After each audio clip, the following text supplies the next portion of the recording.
जैसे जैसे फरवरी का महीना पास आ रहा है, पूरे देश की नज़र बजट 2026 पर टिकी हुई है।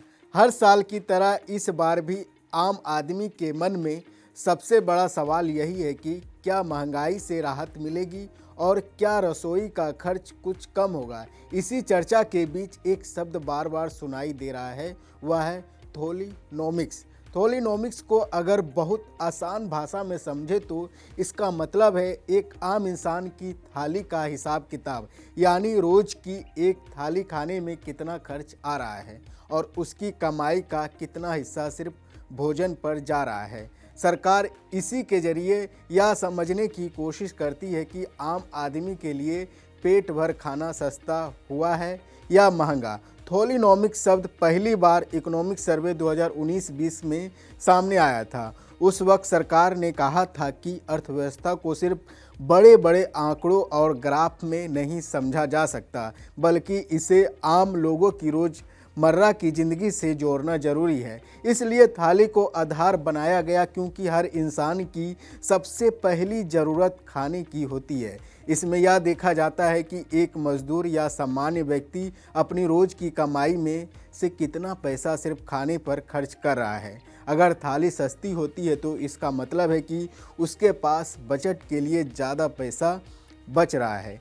लेकिन अगर थाली महंगी हो जाती है तो साफ संकेत है कि महंगाई बढ़ रही है और आम आदमी पर दबाव बढ़ रहा है। अब सवाल आता है कि थाली की कीमत आखिर निकाली कैसे जाती है। इसके लिए सरकार दो तरह की थाली मानकर चलती है, एक शाकाहारी, दूसरा मांसाहारी। शाकाहारी थाली में अनाज, दाल और सब्जी शामिल होती है, वहीं मांसाहारी थाली में दाल की जगह मांस या अंडा जोड़ दिया जाता है।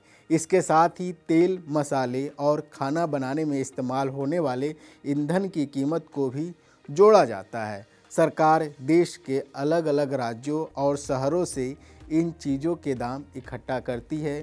फिर यह अनुमान लगाया जाता है कि 5 सदस्यों वाला एक सामान्य परिवार जो दिन में 2 बार खाना खाता है, उसका साल भर का खर्च कितना बढ़ता है। इसी से पता चलता है कि आम आदमी की थाली कितनी महंगी या सस्ती हुई है। अक्सर महंगाई को नापने के लिए CPI यानी उपभोक्ता मूल्य सूचकांक का इस्तेमाल किया जाता है, लेकिन थोलीनॉमिक्स इसे और ज़्यादा आसान बना देता है। अगर दाल, सब्जी या तेल के दाम बढ़ते हैं तो सीधा असर थाली पर दिखता है।